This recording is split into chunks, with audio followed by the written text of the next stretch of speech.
మిమ్మల్ని ఆదుకుంటానని మీ అందరికీ హామీ ఇస్తున్నా. తమిళలో ఇంకో పక్క పెట్రోల్ డీజిల్ పెరిగిందా లేదా? కొంతమంది మందు బాబులు ఉన్నారు, అవునా కాదా? తమిళలో నేనున్నప్పుడు క్వార్టర్ బాటిల్ ఎంత? 40 రూపాయలు, అవునా కాదా? ఇప్పుడు క్వార్టర్ బాటిల్ ఎంత? 200 రూపాయలు, అవునా కాదా? ఏం తమ్ముళ్ళు 140 రూపాయలు పెరిగిపోయింది. ఎవరికి పోయింది డబ్బులను అడుగుతున్నా మిమ్మల్ని. ఎవరికి వెళ్ళింది? సైకోకి వెళ్ళిందా లేదా? మీ ఈ జలగా సైకో మీ రక్తాన్ని తాగుతున్నాడు, గుర్తుపెట్టుకోమని మిమ్మల్ని అందరినీ కోరుతున్నా. పేదవాళ్ళను నిరుపేదలు చేశాడు, పేదవాళ్ళ ఆరోగ్యాన్ని చెడగొట్టాడు, మా ఆడబిడ్డల మంగళ సూత్రాలు తెంచేశాడు దుర్మార్గుడు. ఇది న్యాయమా తమ్ముళ్ళు అని మిమ్మల్ని అడుగుతున్నా. అందుకే మీరందరూ నాసిరకం కాబట్టి పక్కన కర్ణాటకకి వెళ్తున్నారు. మోటార్ బైకులుంటే పెట్రోల్ కూడా అక్కడే ట్యాంక్ ఫుల్ గా వేసుకుంటున్నారు. ఒక క్వార్టర్ బాటిల్ అక్కడే దాగి అందులో మిగిలిన డబ్బులతో ఇంటికి వస్తున్నారు, అవునా కాదా? మా తమ్ముడు తెచ్చాడు చూడండి నాసిరకం జగన్ బ్రాండ్.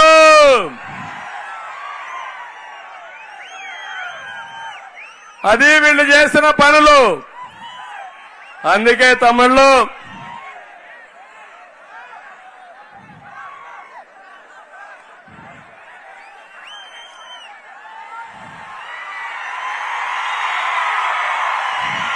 దీని పేరు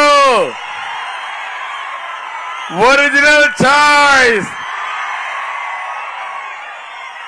ఇంకో పక్క బూమ్ బూమ్, ఇంకో పక్క స్పెషల్ స్టేటస్, ఇంకో పక్క ప్రెసిడెంట్ మెడలు. అంటే ఎన్ని విన్యాసాలు తమ్ముళ్ళు ఇది చూస్తే. అదే చెప్తున్నా, ఇలాంటి దుర్మార్గుడు మనకు ఉండాల్సిన అవసరం లేదు, రాజకీయాలకి అర్హత లేదు. ఇంకో పక్కన ఇసుక రేట్లు ఎంత పెరిగాయి తమ్ముళ్ళు? ఒకప్పుడు ట్రాక్టర్ ఎందుకు వచ్చేది మీకు? ఫ్రీగా ఇచ్చేవాళ్ళం. ఈరోజు ఆ ట్రాక్టర్ చూస్తే 5,000 అవుతా ఉందా లేదా అని మిమ్మల్ని అడుగుతున్నా. ఇంకో పక్క మీరు ఒకసారి చూస్తే ఉద్యోగులు మా తమ్ముళ్ళు ఎవరికైనా ఉద్యోగం వచ్చిందా? వస్తుందా? డిఎస్సీ పెట్టాడా? పెడతాడా? జాబ్ క్యాలెండర్ ఇచ్చాడా? అందుకే నేను హామీ ఇస్తున్నా, దుర్మార్గుడు మీ చేతకి ఉద్యోగాలు ఇవ్వలేదు కానీ జే బ్రాండ్ లిక్కర్ ఇచ్చాడు, ఇంకో పక్క గంజా ఇచ్చాడు, పిల్లల జీవితాలతో ఆడుకుంటున్నాడు. అందుకే నేను హామీ ఇస్తున్నా, నేను వస్తానే మొదటి సంతకం మెగా డిఎస్సీ పైనే పెడతాను. మా పిల్లలకు ఉద్యోగాలు ఇస్తాను, జాబ్ క్యాలెండర్ ఇస్తాను, పోలీస్ ఉద్యోగాలు ఇస్తాను. ఇంకో పక్క 20 లక్షల ఉద్యోగాలు 5 ఏళ్లలో సంవత్సరానికి 4 లక్షలు ఇస్తా. ఇక్కడ పిల్లలు పేద పిల్లలే, తెలివిలో మాత్రం ఎవరికంటే తక్కువ కాదు. ఇక్కడ ఉండే పిల్లలు తెలివైన పిల్లలు, మట్టిలో మాణిక్యాలు. మిమ్మల్ని బాగా చదివిస్తే, మీకు స్కిల్ డెవలప్మెంట్ చేస్తే ప్రపంచాన్ని జయించే శక్తి ఉంది. కౌటాలంలో కూర్చొని అమెరికాలో ఉండే కంపెనీకి పనిచేసే పరిస్థితి నేను తీసుకొస్తాను తమ్ముళ్ళు. అది నా బాధ్యత. నీళ్లు తీసుకొస్తాం, త్రాగునీరు ఒకటి హామీ ఇస్తున్నాం. ఇంటింటికి కొళాయి ద్వారా తాగునీళ్లు ఇచ్చి మిమ్మల్ని ఆదుకుంటానని మరొకసారి హామీ ఇస్తున్నా. 1400 కోట్లు నేను శాంక్షన్ చేస్తే అది ఇవ్వకుండా ఆటకెక్కింది. అది నా బాధ్యత. మీకు ఇస్తా. నేను ముఖ్యమంత్రి అవుతానే 3,000 రూపాయల నిరుద్యోగ వృత్తి ఇచ్చే బాధ్యత నాదని మా యువతకు హామీ ఇస్తున్నా. ఏం తమలో నిన్న మేనిఫెస్టో అన్నాడు, మీకేమైనా ఇచ్చాడా ఈ ముఖ్యమంత్రి? ఏమైనా అర్థమైందా మీకు? అలాంటి వ్యక్తి పరిపాలించడానికి అర్హత ఉందా? అందుకే మా యువత ఒక పని చేయాలి. ఈ రోజు నుంచి అందరూ సైకిల్ ఎక్కండి. తెలుగుదేశం, జనసేన, బీజేపీ జెండాలు కట్టుకోండి. ఊరూరికి వెళ్ళండి.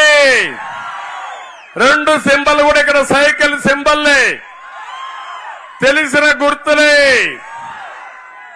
అందరూ కూడా సైకిల్కి ఏమనండి. సైకిల్ అనగానే మీ జీవితాల్లో మార్పు తెచ్చేది సైకిల్. సైకిల్ గంట మోగించమని మిమ్మల్ని అందరినీ కోరుకుంటున్నా. తమిళలో దించాలి, మా జనసేన జెండాలు దించాలి, తెలుగుదేశం దించాలి. ఇంకో పక్క మీరు ఒకసారి చూస్తే అంగన్వాడీకి, హోంగార్డ్స్ కి న్యాయం చేస్తా, టీచర్లకు న్యాయం చేస్తా, ప్రభుత్వ ఉద్యోగులకు న్యాయం చేస్తా, పెన్షనర్స్ కూడా న్యాయం చేస్తారని మీ అందరికీ హామీ ఇస్తున్నా. ఇది కాకుండా మీ రోడ్లన్నీ బాగు చేసే బాధ్యత నాది. మళ్లీ మంచి రోజులు వస్తాయి. అధ్వానంగా అయిపోయినాయి రోడ్లు, నడువులు ఇరిగిపోతున్నాయి. రోడ్లు బాగు చేసుకోవాలా లేదా తమ్ముళ్ళు అని మిమ్మల్ని అడుగుతున్నా. దానికి మీరందరూ కూడా ముందుకు రండి, తప్పకుండా చేస్తాం. మళ్లీ నిర్మాణ రంగాన్ని బాగు చేసుకుంటాం. ఇంకో పక్క నేనందరికీ ఒకటి హామీ ఇస్తున్నా. నేను సూపర్ 6 తో మీ ముందుకు వచ్చాను. మన super 6 super success, bumper hit. Jaganmohan Reddy నవరత్నాలు, నవమోసాలు. అవునా కాదా? ఎన్ని మార్కులు ఇస్తారు తమ్ముళ్ళు? ఆయన మేనిఫెస్టోకి 0 ఇస్తారు. అవునా కాదా? ఆయన అంటున్నాడు 99% పూర్తి చేసేశాడంట. చేశాడా తమ్ముళ్ళు? చేస్తే మీదేమైనా మార్పు వచ్చిందా? అప్పుల పాలైపోయారా లేదా? బయట పోయి ఉపాధి కోసం బయట పోతున్నారా లేదా? అలాంటి ఒకసారి చూస్తే పేపర్లో ఈ ప్రాంతంలో తాగడానికి నీళ్లు లేక, వ్యవసాయానికి నీళ్లు లేక, కడాన పెళ్లిళ్లు చేసుకోలేక, పండుగలు చేసుకోలేక వాయిదా వేసుకుని మీరంతా వలస వెళ్లిపోతున్నారంటే ఎంత బాధేస్తుందంటే, ఇవన్నీ ఇంటే నాగరిక ప్రపంచంలో, టెక్నాలజీ యుగంలో ఇక్కడ నీళ్లు లేవంటే గుండె తరుక్కుపోతుంది. ఈ పరిస్థితి మంచిది కాదు. దీన్ని సరిదిద్దే బాధ్యత మాదని మీ అందరికీ హామీ ఇస్తున్నా. అందుకే సూపర్ 6 లో మీ అందరికీ ఒకటే హామీ ఇస్తున్నా. ఈరోజు మా ఆడబిడ్డలకి మహాశక్తి 4 కార్యక్రమాలు ఇస్తున్నా. నేనే ఆ రోజు మీరు చూస్తే డాక్రా సంఘాలు పెట్టాను, ఉద్యోగాల్లో, కాలేజీల్లో ఆడబిడ్డలకు రిజర్వేషన్లు పెట్టాను. ఈ రోజు హామీ ఇస్తున్నాను. ప్రతి ఆడబిడ్డకు నెలకు 1,500 రూపాయలు, సంవత్సరానికి 18,000, 5 ఏళ్లలో 90,000 రూపాయలు మా ఆడబిడ్డల అకౌంట్లో వేసే బాధ్యత నాది. తల్లికి వందనం కింద మీ పిల్లల చదువు కోసం ఎంతమంది పిల్లలుంటే అంతమందికి 15,000 వేస్తా. ఒకరుంటే 15,000, ఇద్దరుంటే 30,000, ముగ్గురుంటే 45,000, నలుగురుంటే 60,000. అందరి పిల్లల్ని చదివించే బాధ్యత మాది. ఓట్లేసే బాధ్యత అమ్మఒడి నాన్న బుడ్డికి సరిపోయింది. అమ్మ ఒడి, కటింగుల అమ్మ ఒడి. అవునా కాదా? ఇదే కాదు, మూడోది నేనే దీపం పెట్టా. పేద మహిళలకి వంట చేసే సౌకర్యం ఇచ్చింది నేనే. అవునా కాదా? మర్చిపోయారు, కష్టాలు తెచ్చుకున్నారు. అందుకే నిత్యావసర వస్తువుల ధరలు పెరిగాయి. వంట గ్యాస్ ఆటకెక్కింది. ఇప్పుడు ఆమె ఇస్తున్నా 3 సిలిండర్లు ఉచితంగా ఇచ్చే బాధ్యత మాది. మళ్ళీ మీరందరూ జల్సాగా వంట గ్యాస్ తో వంట చేయండి. తమ్ముళ్ళు మీరు కూడా, మగవాళ్ళు కూడా, మా ఆడబిడ్డలు ఎక్కడన్నా బయట పోతే గ్యాస్ ఉంది కాబట్టి కాఫీ పెట్టి ఇంటికి వస్తే ఆడబిడ్డలకి కాఫీ కూడా ఇచ్చి కష్టపడిన దానికి వాళ్ళని ఆదరించమని మిమ్మల్ని కోరుతున్నా. ఇదే కాదు, 4వది ఆర్టీసీ బస్సుల్లో ఉచిత ప్రయాణ సౌకర్యం. ఆడబిడ్డలు, నేనే డ్రైవర్ని, బస్ ఎక్కండి, ఎక్కడికి పోవాలని వెళ్ళండి. డ్రైవర్ అడిగితే చంద్రన్న డ్రైవర్ చెప్పాడు, చలో కదులు పోనీమని చెప్పండి, బెల్ కొట్టండి, బస్సు కదులుతుంది. ఎక్కడికి పోవాలన్నా మిమ్మల్ని చేర్చే బాధ్యత నాది. ఈ రాష్ట్ర ప్రగతినే కాదు, మా ఆడబిడ్డల భవిష్యత్తు కూడా, భద్రత కూడా కాపాడతానని మీ అందరికీ హామీ ఇస్తున్నా. ఈ 4కే కాకుండా డాక్రా సంఘాలకు హామీ ఇస్తున్నా. 10 లక్షల రూపాయలు వడ్డీ లేని రుణాలు ఇస్తా. నా జీవితాశయం ఒకటే. ఇప్పుడు 40 ఏళ్లు మీరు ఆదరించారు, నన్ను గౌరవించారు, మీ గుండెల్లో పెట్టుకున్నారు. నేను ఒకటే నిర్ణయం చేసుకున్నా, నా జీవితంలో పేదరికం లేని సమాజాన్ని చూడాలని. అది ఆంధ్రప్రదేశ్ లో పూర్తిగా పేదరిక నిర్మూలనే నా ధ్యేయంగా పనిచేస్తా. సంపద సృష్టిస్తా, ఆదాయం పెంచుతా, ఆ ఆదాయాన్ని మీకు పంచుతా. చేపలు ఇవ్వడమే కాదు, చేపలు పట్టే విధానం కూడా నేర్పించి మా ఆడబిడ్డల్ని లక్షాధికారులు చేసే బాధ్యత నాదని మరొక్కసారి హామీ ఇస్తున్నా. అన్నదాత సాగునీటి ప్రాజెక్టులు పూర్తి చేస్తాం, వ్యవసాయాన్ని ఆదుకుంటాం, రైతును రాజు చేస్తాం. ప్రతి ఒక్క రైతుకి 20,000 రూపాయలు అన్నదాతకి ఇచ్చే బాధ్యత మాది. ఏం చెప్పాడో చూశారా? రైతుకి సైకో ఏమన్నా చెప్పాడా మీకు? గవర్నమెంట్ ఆఫ్ ఇండియా ఇచ్చిన డబ్బులు ఈయన లెక్కలో వేసుకుని స్టిక్కర్, ముఖ్యమంత్రి స్టిక్కర్ ఆటలాడుతున్నాడు. నేను అందుకే మీ అందరికీ హామీ ఇస్తున్నా, ఇది నా బాధ్యత. రైతు రాజు కావాలి, రైతు కూలీ కాకూడదు, రైతు వలసపోకూడదు. రైతు నిలబెడతా, రైతు కూలీలు నిలబెడతా, మిమ్మల్ని ఆదుకుంటానని మరొక్కసారి మీ అందరికీ హామీ ఇస్తున్నా. ఇది కాకుండా ఈరోజు ఇక్కడుండే పేదవాళ్ళందరికీ హామీ ఇస్తున్నా. ప్రతి ఒక్క పేదవాడికి ఇంటి జాగా ఇస్తా. 2 సెంట్లు 3 సెంట్లు ఇంటి జాగాలు ఇస్తాను. ఈ సైకో ఇచ్చిన ఇంటి జాగాలు కూడా క్యాన్సిల్ చేయను, అక్కడే ఇండ్లు కట్టిస్తా. నేను కూడా ఈరోజు అతను ఇచ్చేది మీకు కేంద్రం ఇచ్చిన డబ్బులు తప్ప కొత్తగా ఇవ్వలేదు. మీకు ఇచ్చే 5 కేజీల బియ్యం కేంద్రం ఇస్తుంది ఉచితంగా. అవునా కాదా? ఈయనేమన్నా ఇచ్చాడా మీకు? నేనున్నప్పుడు కందిపప్పు ఇచ్చాను, ఇచ్చానా లేదా? అలా చక్కెర ఇచ్చాను, ఇచ్చానా లేదా? 8 వస్తువులు ఇచ్చారు, ఇప్పుడు ఇచ్చాడా? పండుగ కానుకలు వచ్చాయా మీకు? చంద్రన్న భరోసా వచ్చిందా మీకు? అన్న క్యాంటీన్ ఉందా మీకు? 100 సంక్షేమ కార్యక్రమాలు రద్దు చేసిన దుర్మార్గుడు ఈ జలగా, ఈ సైకో అని చెప్పి కూడా నేను మీకు తెలియజేస్తున్నా. అందుకని నేను మళ్లీ హామీ ఇస్తున్నా, అందరికీ ఇళ్లు కట్టిస్తా, ఇల్లు మీకు ఒక ఆస్తిగా చేస్తారని మా పేదవాళ్ళందరికీ హామీ ఇస్తున్నా. ఇది కాకుండా అందరికీ పింఛన్లు ఎవరిచ్చారయా? పింఛన్లను మిమ్మల్ని అడుగుతున్నా. ప్రవేశపెట్టింది ఎన్టీ రామారావు గారు, అవునా కాదా? 200 2000 చేసింది నేను, అవునా కాదా?